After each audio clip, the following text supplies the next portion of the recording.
الشيطان الرجيم. بسم الله الرحمن الرحيم. الذي خلقني فهو يهدين والذي هو يطعمني ويسقين وإذا مرضت فهو يشفين والذي يميتني ثم يحيين والذي أطمع أن يغفر لي خطيئتي يوم الدين. اور رب العالمین کے علاوہ میں کسی کو اپنا معبود نہیں مانتا ہوں، جس نے مجھ کو پیدا کیا اور وہی مجھ کو ہدایت دیتا ہے، اور وہی وہ ذات ہے جو مجھ کو کھلاتا ہے اور پلاتا ہے، وہی وہ ذات ہے کہ جب میں بیمار پڑتا ہوں تو مجھ کو شفا دیتا ہے، اور وہی وہ ذات ہے جو مجھ کو مارے گا اور پھر زندہ کرے گا، اور وہی وہ ذات ہے جس سے مجھ کو امید ہے کہ کل قیامت کے میدان میں وہ میرے گناہوں کو بخش دے گا۔ سامعین کرام، سورۃ الشعراء ہے یہ، اور سورۃ الشعراء سے ابھی آپ کے سامنے آیت نمبر 70 پر 8 سے لے کر کے آیت نمبر 80 پر 2 تک، یعنی 78 نمبر کی آیت سے لے کر کے 81 نمبر کی آیات تک آپ کے سامنے تلاوت کی گئی ہے اور اس کا ترجمہ پیش کیا گیا ہے۔ اور کل کے درس سے جیسا کہ ہمیں معلوم ہے کہ ابراہیم علیہ السلام کا واقعہ شروع کیا گیا ہے، اور واقعہ شروع کرنے کا مقصد یہ ہے کہ ابراہیم علیہ السلام سے مکہ والوں کو ایک خاص تعلق ہے، اور وہ تعلق یہ ہے کہ مکہ والوں کا اس زمانے میں دعویٰ تھا کہ وہ ملت ابراہیمی پر چلنے والے ہیں، جبکہ اس کے مقابلے میں ابراہیم علیہ السلام کی پوری زندگی شرک سے بالکل بے داغ، اور اگر یہ کہا جائے کہ پورے کائنات کے اندر موحدین کے وہ امام تھے تو یقینی طور پر یہ بات اپنی جگہ پر بجا ہوگی، اور اس کے مقابلے میں مکہ والے سرتاپا شرک میں ڈوبے ہوئے۔ اسی بات کی وضاحت کے لیے اللہ تبارک و تعالیٰ نے یہاں پر ابراہیم علیہ السلام کے واقعے کو پیش کیا، اور جیسا کہ آپ نے کل سنا کہ ابراہیم علیہ السلام نے واضح طور پر کہہ دیا کہ یہ جو بت جن کی تم پوجا کرتے ہو، جو تمہاری باتوں کو سن نہیں سکتے، تم کو نفع اور نقصان پہنچا نہیں سکتے، اور اسی طرح سے تمہارے کسی معاملے میں وہ کام نہیں آ سکتے، یہ جو بت ہیں یہ میرے سخت دشمن ہیں، میں ان کا دشمن ہوں، اور میں رب العالمین کو اپنا دوست مانتا ہوں، اور اس کے علاوہ کوئی میرا معبود نہیں ہے۔ اس کے بعد یہ جو 4-5 آیات جو ابھی آپ کے سامنے تلاوت کی گئی ہیں، اس کے اندر اللہ تبارک و تعالیٰ نے وہ صفات بیان فرمائی ہیں۔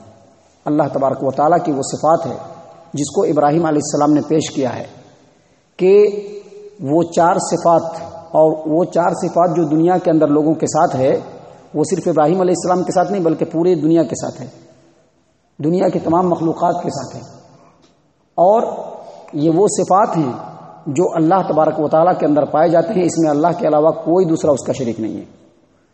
سب سے پہلی صفت جو اللہ تبارک و تعالیٰ نے یہاں پر بیان فرمائی، جس کو ابراہیم علیہ السلام کے قول میں اللہ بیان فرما رہا ہے، وہ یہ کہ ابراہیم علیہ السلام نے کہا کہ رب العالمین کے علاوہ کوئی بھی میرا سچا معبود نہیں ہے، کوئی بھی میرا معبود نہیں ہے، اور رب العالمین کی ذات گرامی وہ ہے جس نے مجھ کو پیدا کیا اور وہی میری رہنمائی کرتا ہے، جس نے مجھ کو پیدا کیا اور وجود بخشا، اور یہ پورے کائنات کو پیدا کرنے والا رب العالمین ہے، اور یہ وہ صفت ہے جس کا کسی بھی دور میں کسی بھی مشرک نے اس کا انکار نہیں کیا ہے۔ ہر مشرک سبوں نے یہ اقرار کیا ہے کہ اس پورے کائنات کا پیدا کرنے والا اللہ تبارک و تعالیٰ ہے، اور اس کے اس چیز میں کوئی اس کا شریک نہیں۔ تو اس صفت کو بیان کرنے کا مقصد ابراہیم علیہ السلام کا صرف یہ ہے کہ جب مجھ کو پیدا کرنے والا اللہ ہے تو میری عبادت میں دوسرا کیوں شریک ہوگا۔ اور اس کے بعد دوسری صفت اسی آیت کریمہ کے اندر، الذی خلقنی، وہی وہ ذات ہے جس نے مجھ کو پیدا کیا، اور وہی وہ ذات ہے جو میری رہنمائی کرتا ہے۔ یہ جو رہنمائی ہے یہ فطری رہنمائی بھی ہے۔ فطری رہنمائی کیسے؟ یہ پورے جاندار کے ساتھ ہے۔ ایک جاندار جب پیدا ہوتا ہے، بالکل بچہ ہوتا ہے، مثال کے طور پر انسان ہے یا جانور کے بچے، چوپائے جانور کے بچے ہیں، جب وہ پیدا ہوتا ہے اور اس کو بھوک لگتی ہے تو وہ سیدھے اپنے ماں کی چھاتی کی طرف لپکتا ہے، اس کو بتایا نہیں جاتا ہے، وہ بچہ سیدھے اپنے ماں کی چھاتی کی طرف لپکتا ہے۔ کیوں؟ کیونکہ رب نے اس کی رہنمائی کی ہے، رب نے اس کی رہنمائی کی ہے۔ جب وہ بڑھتا ہے بچہ تو کون چیز اس کو فائدہ دے گا، کن چیزوں سے اس کو نقصان ہوگا، اس کو بتایا نہیں جاتا ہے، وہ خود سمجھ جاتا ہے کہ یہ ہمارے لیے نقصان والا، وہاں سے فرار ہو جاتا ہے. وہ سمجھ جاتا ہے کہ اس سے ہم کو فائدہ ہے، فوراً اس کو لپکنے کی کوشش کرتا ہے. یہ فطری رہنمائی ہے. اور دنیا اور آخرت کی رہنمائی کے لیے اللہ تبارک و تعالیٰ نے انسانوں کے لیے آسمانی کتابوں کو نازل کیا اور قرآن کریم کو بھی نازل کیا، تاکہ انسان دنیا میں بھی کامیاب ہو اور آخرت میں بھی کامیاب ہو. یہ ہمہ گیر رہنمائی ہے، یہ عظیم رہنمائی ہے جو اللہ اپنے بندوں کو اور اپنی مخلوق کو کرتا ہے. اسی چیز کی طرف اشارہ کرتے ہوئے ابراہیم علیہ السلام کہہ رہے ہیں کہ میرا وہ جو رب ہے جس کو میں اپنا معبود مانتا ہوں، اس نے مجھ کو پیدا کیا اور میری رہنمائی کرتا ہے، اور جب میری رہنمائی میں دوسرا کوئی شریک نہیں ہے تو پھر میری عبادت میں کوئی کیوں شریک ہوگا؟ میں اپنی عبادت کروں گا تو صرف رب العالمین کے لیے کروں گا. اور اس کے بعد آگے بڑھتے ہوئے مزید ابراہیم علیہ السلام کہتے ہیں کہ جو رب العالمین ہے وہ ذات ہے جو مجھ کو کھلاتا ہے اور مجھ کو پلاتا ہے. یہ جو روزی ہے یہ اللہ کے علاوہ کوئی نہیں دے سکتا ہے. اگر مخلوقات کے ہاتھ میں روزی ہو جائے یا ایک انسان کی روزی دوسرے انسان کے ہاتھ میں ہو جائے تو اپنے بغض اور حسد کی وجہ سے کسی کی روزی بھی روک لے. لیکن اسی روئے زمین کے اوپر ایسے بے شمار بندے ہیں جو اللہ تبارک و تعالیٰ کی مخالفت، اللہ تبارک و تعالیٰ سے دشمنی، اللہ تبارک و تعالیٰ سے شدید بغض رکھتے ہیں، بلکہ برا بھلا بھی کہتے ہیں. اللہ کے مقابلے میں دوسروں کو اپنا جھوٹا معبود جو ان کو اپنا سچا معبود مانتے ہیں، اس کے باوجود رب العالمین اس کو روزی دیتا ہے. یہ روزی رب کے ہاتھ میں، رب کے علاوہ کسی کے ہاتھ میں.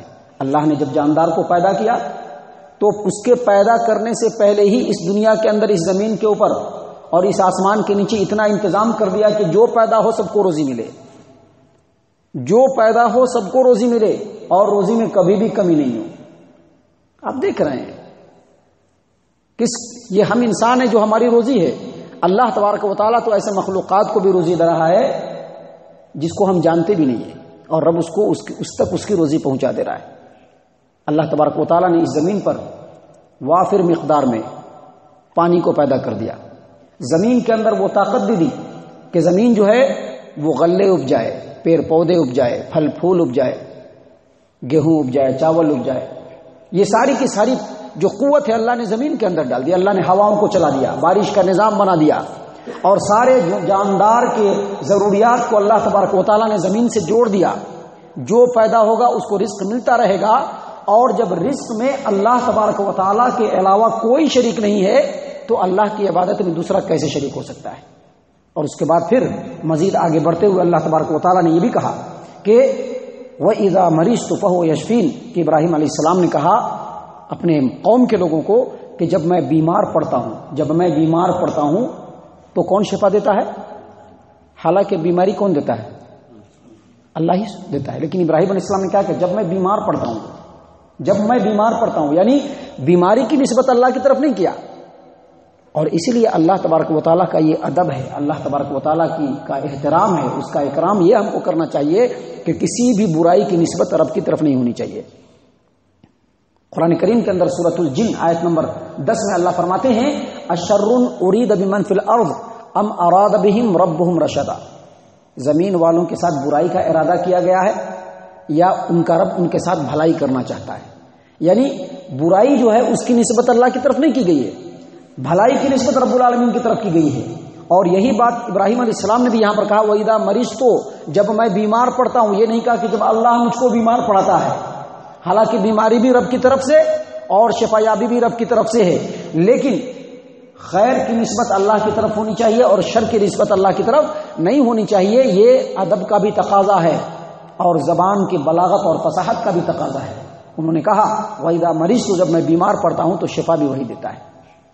بیماری اور شفا کا جو سسٹم ہے وہ یہ ہے کہ اللہ تبارک و تعالیٰ جب بندے کو بیمار کرتا ہے تو اس کی طبیعت میں ہی اس کا علاج بھی ہے. انسان کے کسی جسم میں کوئی تکلیف پہنچتی ہے، آپ دیکھیں گے کہ پوری طبیعت اس کی طرف متوجہ ہو جاتی ہے.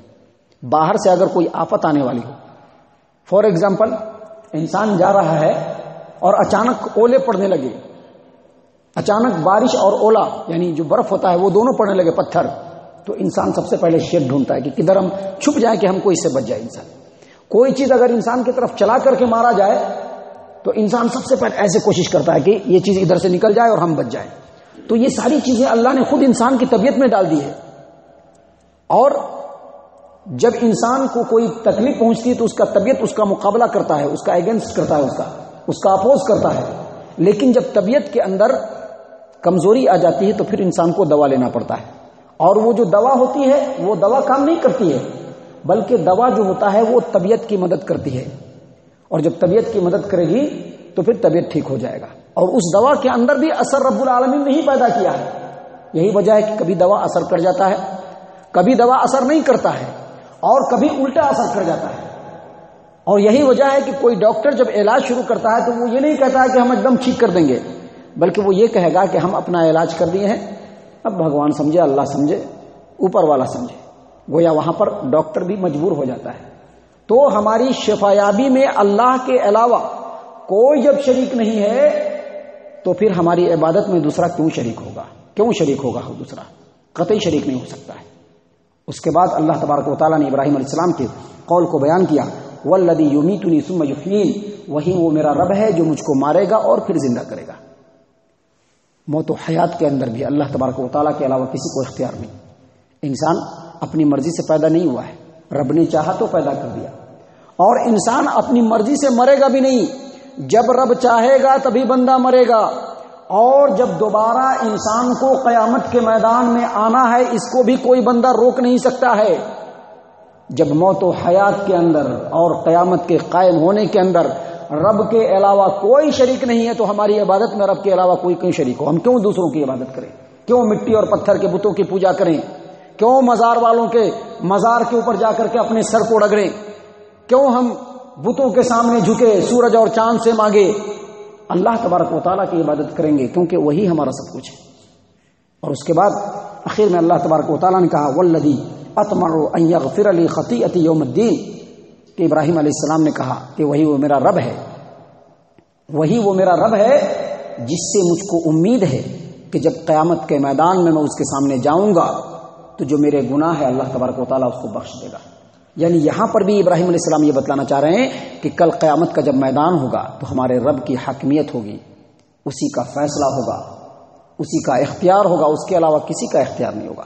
اور اگر ہم نے اس دنیا میں اپنے رب کے ساتھ کسی کو شریک نہیں کیا ہے تو کل ہم اپنے رب کے میدان بارگاہ میں جب پہنچیں گے قیامت کے میدان میں تو ہمارا رب ہمارے چھوٹے چھوٹے گناہوں کو معاف کر دے گا. اور جب قیامت کے دن ہمارے رب کا ہی اختیار ہے تو ہم اپنے رب کے علاوہ کسی کی عبادت کیوں کریں؟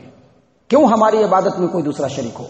ہم اپنی عبادت میں صرف اپنے رب کو رکھیں گے اور رب کے علاوہ کسی کو نہیں رکھیں گے. اسی سے یہ بھی پتا چلا کہ جو بندہ اپنی زندگی میں شرک کو شامل نہیں کرتا ہے، توحید کو خالص رکھتا ہے، رب اس کو معاف کرے گا، اس کی پوری امید ہے. لیکن اگر کوئی بندہ اپنی توحید کے ساتھ شرک کو بھی ملا دیتا ہے، شرک کی بھی آمیزش کر دیتا ہے، تو رب العالمین سے مغفرت کی امید بالکل نہیں رکھنی چاہیے. اللہ تبارک و تعالی ہم تمام کو ان آیات کے اوپر غور و فکر اور تدبر کرنے کی توفیق عنایت فرمائے. اللہ تبارک و تعالی ہم تمام کو خالص توحید پرست بنائے.